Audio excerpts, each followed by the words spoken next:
And we're recording. Okay, so this is, I hope, the final video for my remote control for the focusing system on the RCX400.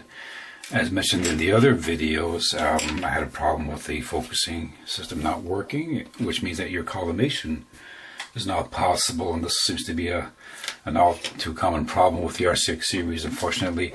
So what I had done originally is I had made an alt-azimuth control for an old LS telescope mount that had a broken board. The problem with that one was I was using two toggles like this one here, and it allowed me to go forward or reverse in both right ascension and declination, but it was either on or off, so that you were always overshooting when I had adapted that to use for the focus motors instead. I thought, well, that's not going to be very convenient. So what I want to do is I want to go to a push button like this, okay? And it worked out okay at first with one button, but when I want to have two buttons, one for forward and one for reverse, and maybe it's because these are illuminated, but without a relay, I wasn't able to wire it in such a way that having one on wouldn't activate the other one. So obviously that's no good. So I thought, okay, let me make some changes, and I went to a single button, as you see here. This is the actual control for the speed. I have a toggle, which is forward, stop, reverse, stop. And I actually put in three buttons, which let me turn each individual motor on, which means that if I shut these two off, I can only operate this motor, and I can adjust my collimation. It's like turning the little screw. You have individual ones, or both, or however you want to do it. So how did I put this together? Well, let's look inside for a second. Now I want to make a correction for my last video. Originally I said that the motor board here had three controls, or a number of controls outwards for the motors. That's not true. It only has one, and that one is right here. So these two are the power leads that come in from your AC adapter or from your battery pack, and they're polarity sensitive, and when you have the polarity correct, as you see here, the little light turns on, the little red LED at the bottom there. Alright, so your power goes in through these two and then comes out through these two. So if you take these two here and connect those right to your motors, you will be able to operate that individual motor. Or if you put the wires in parallel where all the positives are together, now the negatives are together, you can operate all three motors and you can vary the speed with that. The only problem is, again, it's either going to be on or off, and you can only go in one direction. So I thought, okay, well, how do I change my directions? So that's why I have the toggle switch, which is here. Now the toggle switch is pretty simple. You have power going in to the center leads. This one is broken, but it gives you an idea. So these are the center leads here and here. So positive and negative and positive, it doesn't matter. The switch itself is a dump switch, so it really doesn't care. And then you have your outputs. So if you toggle upwards, then you close the bottom connections and you have positive and negative going out, or a negative and positive, however you want. Same thing with the top one. So you just select which direction you want to go to. Now, the important thing is that when you're doing that for the wiring, you have to, in a sense, cross the positives and the negatives to your motors, and that will let you flip the current from positive to negative. The motors themselves are very simple motors. They either have power or they don't, and they're not. They only have two wires. So in this case, for instance, I have positive. Whoops, here. So what happens is your negatives and your positives have to be bundled together in such a way. When you're putting your switch in, the switch here, the negative goes to the this lead right here, okay, and the positive goes to this one, and then they're bridged, positive here and here, all right, and that goes to your positive input on your toggle. Your negative can go to your negative input on your toggle. And so the switch has done its job. Then your outputs, you've got positive and negative on the back.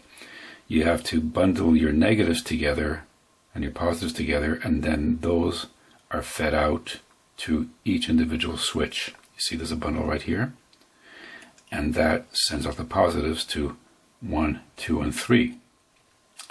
And then on the other side, 1, 2, and 3 is the power going to your positive connector on your harness. So this works as a very simple switch, like a light switch on your wall. You don't have anything special, it's just 2 leads, okay? And you're breaking the positive lead here, your live one. So this originally has an LED in it, but I couldn't I couldn't wire it and get the LEDs to work, so I just did without the LEDs. So all the positives are coming from your motors, 1, 2, and 3, going to your positive leads, and are connected to, let's say, the positive lead or 1 lead on your motor. It doesn't matter which. It only matters which, because you want all the motors to turn in the same direction. So you have to indicate which are the positives and negatives on your harnesses coming out here. So here I've connected that one to positive, that one to negative on the motor, or the same polarity. Let's just look at it that way. Same thing here. So when I push my switch, both motors turn in the same direction. And if I were to flip my toggle, both motors turn in the same direction. And if I want to turn it down, I just turn down the speed, and I can go ultra slow. We're talking ultra slow for very, very, very, very, very slow speed for collimation or fine focus, okay? And if I only want to turn on one motor or shut off one motor, I could flick my switch, and then I will lose power to that motor and only that motor. So here you see one is on, the other one is off. I can go and switch the other one off. There you go. Switch both off. Now, assuming there's a third motor here, I just don't have 2 motors on my bench. So it would have normally 1, 2, and 3. Then I have these going to 1, 2, and 3. So with this, then I could focus in either direction at variable speed, and I could then shut off each individual motor and use that to collimate the actual unit itself. It's not that complicated a design. It took me a little while to figure out the wiring because I'm not an electronics expert, but it's not that difficult. Just remember that you need the motor control board. You could get just a simple volume control, but you might burn out the motor. And that's about $12. And this button was about 5 or 6. These were about $5 each. And next time I'll just buy the ones without the LEDs, save myself $1 each. And the toggle switch is a very simple toggle switch, which is around $4 each. So the whole thing cost me less than about $30. And the box is basically an AC adapter that I kind of scavenged. Now for the power, I'm using just a simple 9-volt here, but this will actually click onto a battery pack. No different than the battery pack that's incorporated in the actual mount that you have. So if you look on either side, you have battery cases. You can just use any conventional AA 8-cell pack, and that'll give you 12 volts. You could also change this and adapt it to a plug type and go right into the mount. The problem is that then you have to worry about wraparound, okay, cord wrap and stuff that you don't want to deal with that. So the advantage of having it plug into a battery pack is you can mount it anywhere on the arm and not worry about wrapping.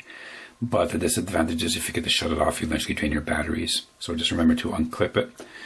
The advantage of having it plugging into your base is you have power only when the base is on and it's consistent power. On the other hand, though, you have to worry about cord wrap. Although it will look a little neater, than having this thing. So again, you have power going in, power going out to your switches, negative, positive, the bridge, positive, negative here. All the negatives are together, or either negative, positive, depending on how you do it. In this case, you can't really see it, but it's in there. This is a negative. This bundle here is not part of that bundle. This bundle here is all of the positives. Okay, from this wire, this one, and they are bundled together and go to the switches. Okay, that gives you positive power to the switches, and then the takeoff to the motor for the positives here, here, and here. They go through. The negatives then are all returned in a bundle, which is all here, which goes to the negative on your toggle, and then eventually back to the negative here.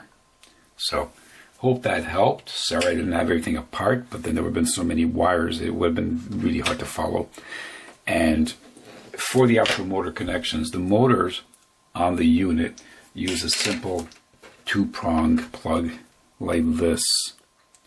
So on the board, there's the male version, not to be rude. This is the female version that comes off of the motors, and there are three for your 1, 2, and 3 motors, or your A, B, and C motors, and they simply plug in like this.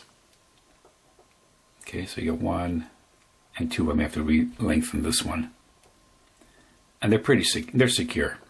So once these are all together underneath the base, then what I'll do is I'll put a twist tie to keep everything bundled together like that. And these will all be marked off as motors 1, 2, and 3, or A, B, and C. And that way, if this should fall out of my hands, it's not pulling on the actual leads. It is pulling on the twist tie that's inside. Okay, then you can find a place to put that, or a cord wrap or something. And eventually I'll probably find a proper connector or something to bridge it across, but for now this will do. And just don't forget to confirm which of these is for which switch, and you can do that with a simple voltmeter just by putting the leads on here and turn the switches off, and then turning each one on individually to determine which is which, and then label them off so you'll know if you're going to your A, B, or C motor. You put little stickers on here, A, B, or C, then you'll know exactly which motor you're turning if you're trying to collimate. I hope that's been useful for you, and if you have any questions, pop them in the comments area. I don't know if I can tell you anything more than I've told you.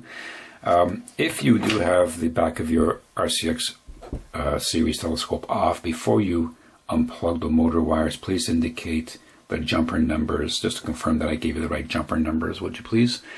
And apart from that, I hope you enjoy your unit, and clear skies to you. Bye-bye.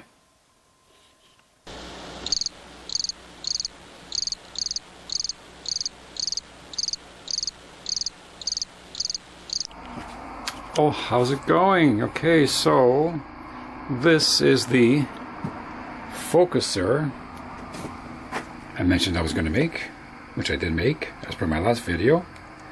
And what I've done is I've just, for now, just attached it temporarily here with this whatchamacallit strap, because I don't want to put any stress on the actual leads here.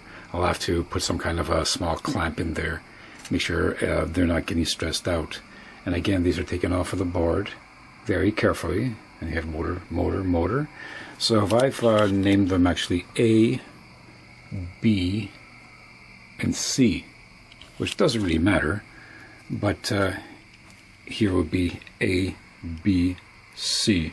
So I may change that order, I don't know. But I've plugged it in. Oops, sorry.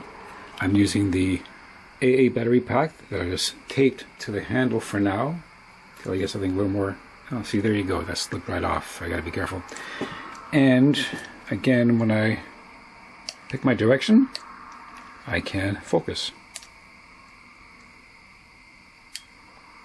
Did I lose my battery power? Turn it up. Oh, that's right. I had it off. I'm sorry. Or change my direction. Just slow it down a bit. I don't want to go too fast. A little slower. Here we go. Turning, turning, turning. And I'm focusing. And I've managed to point it at the moon and focus in and out. And I use very slow speed. And it was really working well. My collimation is a bit off. So what I'll do then, if I pick up a decent start tonight, it's a bit hazy, is I will figure out which of these to shut off.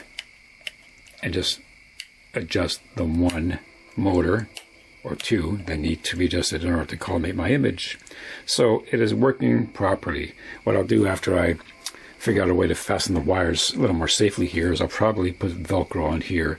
Then I can put it onto the side of the casing, down here or up there, whatever, and move the battery pack to the other side or below, or put a 12 volt connection so I can put it right into the actual mount the front, although then I have to worry about cord wrap.